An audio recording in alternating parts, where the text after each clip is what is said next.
Man, so Yoenis Hernandez, he does this interview where he talks about his experience being in Canelo's camp, sparring with Canelo, and sparring with Hernandez. For those of you guys who don't know who Yoenis is, I truly believe he's the best middleweight in the world right now. Even though he hasn't fought for a title, I believe any of the champions he fights at 160, he's going to beat. He's that good. Very special fighter, a Cuban fighter. He's aggressive, very aggressive, has a lot of power, but he has a high boxing IQ. If he wants to, he can box, but most of the time he chooses to be aggressive. He chooses to back up his opponents, put them on the ropes and beat them up, and then eventually stop them. In fact, we don't see Canelo Alvarez get backed up to the ropes too often because usually he's the aggressor trying to push back his opponents. But if you watch the second episode of Netflix Countdown for the Canelo Crawford fight, you'll see a clip of Canelo actually sparring with Yo-Yo. And he has Canelo Alvarez's back against the ropes, and they're going back and forth. So in this interview, he talked about Canelo's defense. At least he was asked the question. He was asked, how was Canelo's defense? And he just simply said, oh yeah, his defense was good. He was asked if Canelo stopped any of his sparring partners. And Yo-Yo, he said, yeah, one of the guys who started the camp with me, Canelo, he stopped him and sent him home. But then in this interview, there was an amazing revelation by Yo-Yo. Because Yo-Yo, he was asked, out of all of the guys that he's been in the ring with, including this camp, of course, he was asked, how would you rate Canelo Alvarez's power? And Yo-Yo says, I would say he's probably second on the list. Like me, maybe top two. And then he's asked, well, who's number one? He responds by saying, well, I felt Boots' power. So the guy interviewing him says, wow, so that means Boots is number one? And he says, yeah. Now, I'm going to go ahead and play the clip, but I want to let you guys know, because Hernandez, he does speak Spanish. What I did is I used this app to basically translate what he's saying and translate it into him speaking English. Yo-Yo, with all the people you have shared the ring with, where do you place Canelo in terms of punching power? I put Canelo second. See, second? Second, I have him second or third. I remember, no. Who is number one? I wasn't telling you because at the time when I came in here, I was skinny, but I did feel the power from Bush too. Con Boots también. Wow, so he believes that Boots Ennis is the number one. Canelo now that I'm a little heavier, fuller, I have not done more sparring with Boots, but Canelo, yes, Canelo high, Canelo hits, Canelo has good punching power. I won't lie to you, he has good punching power. Now that right there is really surprising, but before I get deeper into this, I want to also go ahead and play the audio of the original clip as well. Canelo's punching power is concerned. I mean, among all these guys that he shared the ring with, where does he feel like, Canelo's punching power is at this age? Yo-Yo, con toda la gente que tú has compartido el ring, ¿dónde tú pones a Canelo en términos de potencia en la pegada? A Canelo yo lo pongo de segundo. Segundo. De segundo, yo lo tengo de segundo. ¿Quién pega más? Porque ¿Quién es el número uno? No sé si era porque yo estaba, en ese tiempo cuando yo entré aquí yo estaba flaquito, pero sí le sentí el power también a Bush. He said that he put him number two on the guys he shared the ring, but he don't know if it was because of the condition he got at that time, like he was skinnier and didn't, got the strength and condition training. But he said that he feel it with Boots too.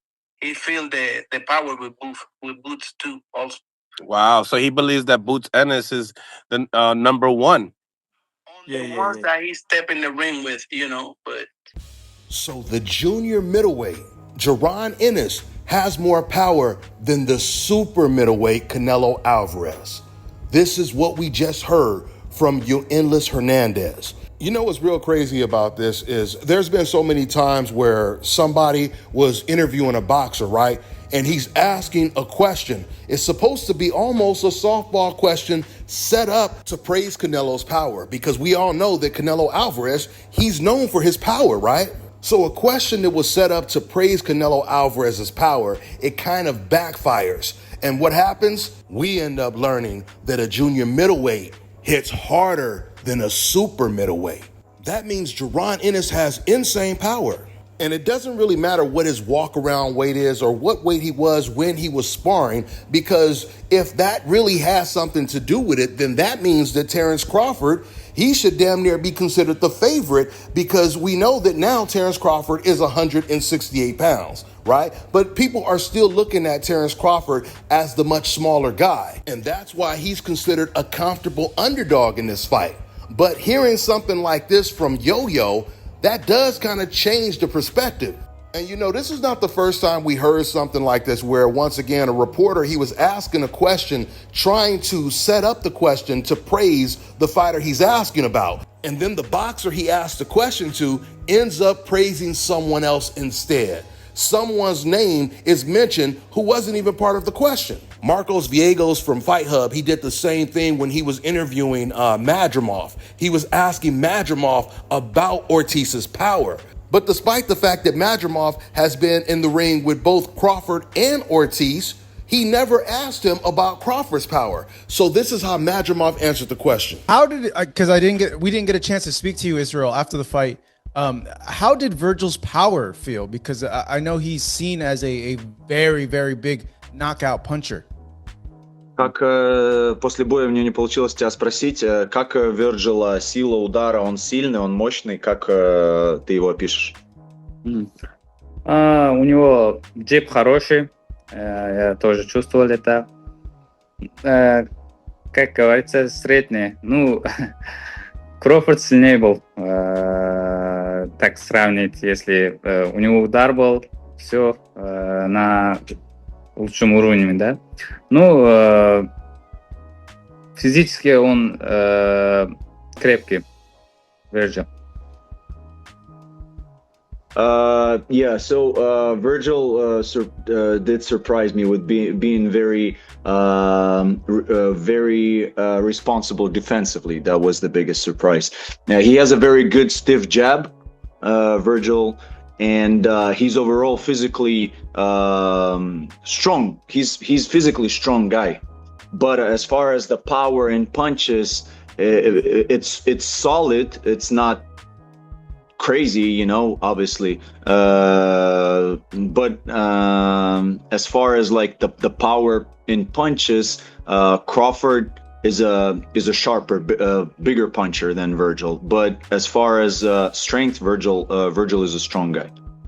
Oh wow, okay. He thinks Crawford's punches had more like of an effect when he would land them compared to Virgil's. Ты бы сказал, что у Кроуфорда удары как бы больше эффекта наносят, чем удары Вирджила? Да, это так. Yes. Yeah, wow, something like okay. that. Wow. Yeah, another wow. Then you have the interview that Shane Mosley did years and years ago, right after he fought Canelo Alvarez at 154, I believe, right? So Shane Mosley, he's asked to compare Canelo's power versus Floyd Mayweather's power. And do you know what Shane Mosley says? He says, actually, their power was about the same. I want to combine these two questions: strength, power, and speed. You fought these guys, Alvarez, Mayweather, Pacquiao. Who's the fastest? Who's the strongest? It's kind of hard, but I think Mayweather's the fastest. When I fought Canelo and Mayweather, I thought their power was similar, and with the hit power, Manny Pacquiao, it was a different type of power. I don't know what it was, but it was different. Was it a cumulative or one punch power? It was like a one punch thing, and Manny seemed, I don't know, his punches seemed kind of, it didn't seem hard forcefully, but it was just a good snap. So it was different, unexplainable. So the biggest question when it comes to Canelo versus Crawford is, can Crawford carry his power to 168? And if the answer is yes, if he can, then this should be a dominant performance by Terrence Crawford. The fact that Jaron Ennis is a harder puncher than Canelo Alvarez is, that definitely proves that it's possible that Crawford can carry his power to 168. Something else that I forgot to mention earlier is when Yo-Yo is talking about Jaron Ennis being the hardest puncher he's been in the ring with. Remember, he was sparring with Jaron with bigger gloves, like 14 or 16 ounce gloves and headgear. And he was still impressed with Jaron Ennis's power. that means Duran is a different kind of beast. I mean, listen, guys, we live in a social media era where you're going to always see crazy ass comments from fans on the internet that have a race fan agenda. But if you want to really, really know about these fighters, just ask the other fighters that have been in the ring with them. Because while we all knew, at least I'm talking about real boxing fans, while we all knew that Duran Ennis was special, none of us knew he had that kind of power. Now, power alone doesn't win fights. But when you have the combination of a high boxing IQ and you have power, oh man, you're almost unbeatable. If Crawford can bring his power to 168, because that changes the entire dynamic. If he can't, then he's going to be getting bullied in a fight. But see, if Crawford gets Canelo Alvarez's respect, I believe Crawford, he's going to be fighting on the inside in this fight. Not probably in the first couple of rounds, but in the second half, I believe Crawford, he's going to get more and more aggressive. He's going to start going for the knockout because actually you're safer if you stay closer to Canelo as opposed to pulling away from him. Because Canelo, he wants to catch you with the counter right hand. He wants to catch you with those wide ass hooks from mid-range. Canelo is not an inside fighter. But Crawford, he could fight on the inside, he could fight on the outside, he could fight mid-range, he could do it all. And because of the way Canelo Alvarez fights, once again, I truly believe it's going to be safer for Crawford to stay closer to Canelo Alvarez as opposed to being all the way on the outside. Now, once again, Crawford, he's going to try to wear down Canelo Alvarez, so I can see him switching it up. Fighting on the outside, fighting on the inside. But I truly believe if things are going Crawford's way in the first half, he's going to pick it up in the second half, and he's going to try to start backing up Canelo. He's going to start forcing Canelo to fight on his back foot. But once again, this is only going to be if Crawford carries his power to 168. If he can't, then it'll go the other way, where Canelo is going to be the one constantly backing up or trying to just muscle and bully Crawford throughout the entire fight. I've been looking for fights to study, leading up to this fight. And it's been kind of hard because, once again, this is a unique situation where you have a guy moving up damn near 3 weight classes. So it's kind of hard. I can't really watch Terrence Crawford fighting guys at welterweight because he's not fighting a welterweight, right? He's not fighting a junior middleweight. He's fighting a super middleweight. And, the only fight you could really look at when it comes to Crawford is the Madrimov fight. And the Madrimov fight, Madrimov has a complete different style. He's more of a mover, a lot of angles. He relies on all these feints and angles, constantly moving. He'll punch you and then he'll hit you with an angle. That's not Crawford. That's not Canelo, excuse me. Canelo, he's coming forward and he's going to stand right in front of you. Now, he's going to move his head, but he's not going to be moving his feet that much. He's not going to be using angles. He's not going to be dancing the way Madrimov was. So what I did was I went back and I started watching Canelo's fights against other southpaws. First, I started to watch the Billy Joe Saunders fight. Now, what I noticed in the Billy Joe Saunders fight is, surprisingly, before Canelo Alvarez, he caught Billy Joe Saunders with the perfect uppercut that injured his eye. Before that, Canelo actually started to slow down in that fight. The last 2 rounds before the fight ended was Billy Joe Saunders' best 2 rounds. And there were rounds that he won before that as well, but those last 2 rounds were Billy Joe's best rounds because Canelo, he started to slow down. So after I watched the Billy Joe Saunders fight, then I went back and I watched Canelo versus John Ryder.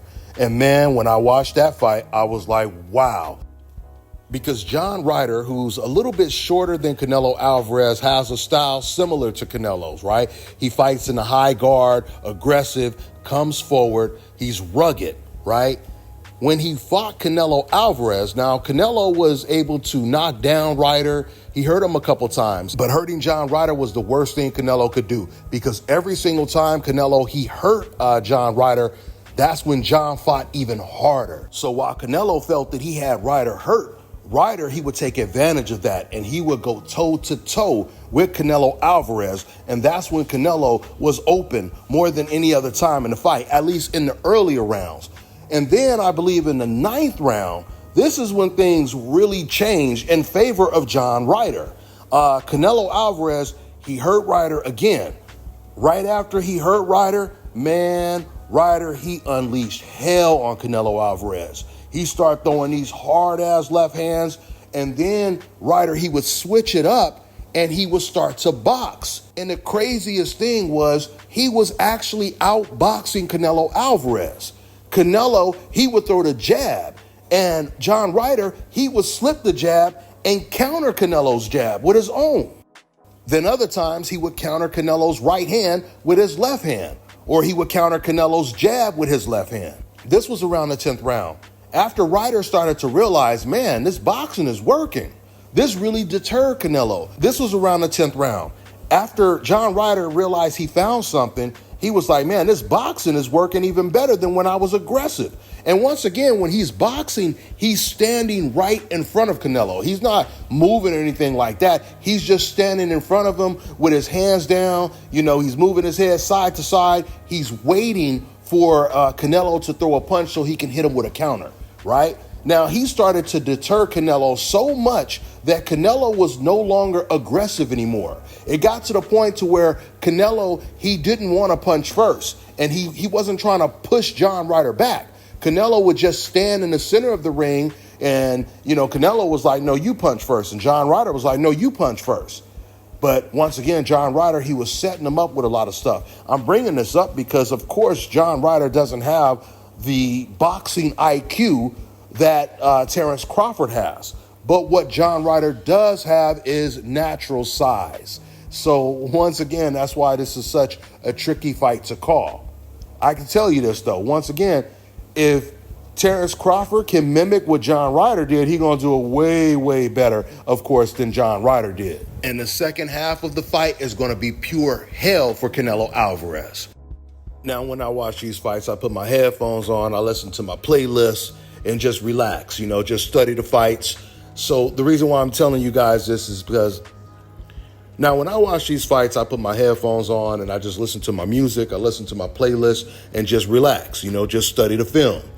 So the reason why I'm telling you guys this is because I'm asking for your help right now, and I'm kind of running low on my playlist. I mean, it ain't a whole lot of new hip hop out right now. So I wanted to get some ideas from you guys. So all my music heads out there, I want to know, what are you guys listening to this week? What are you listening to on your phone when you work out, whatever it is? Give me some ideas in the comment section. I don't care what genre it is. Well, I say I don't care what genre it is, but I guess outside of country music and ranchero music, I should say, because I damn sure ain't listening to that. And I ain't listening to raccoons like Ice Cube, Snoop Dogg, Kanye West, and Rick Ross. At least not no more. But once again, man, help me out, man. Let me know what you guys are listening to in the comment section. Give me some ideas.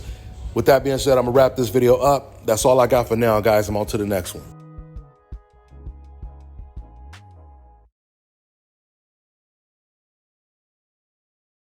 All right, now check this out, guys. If you're looking to repair eczema scars, burns and bruises, dark spots and blemishes, fever blisters, diabetic ulcers, this right here is the perfect product for you guys. It's called Elo Diki Face and Body Oil. Athletes and top-ranking boxers, they're also using it after training to reduce swelling, inflammation, and to ease the pain. So get yours today. Go to elodiki.com, like them on Facebook, and follow them on Instagram.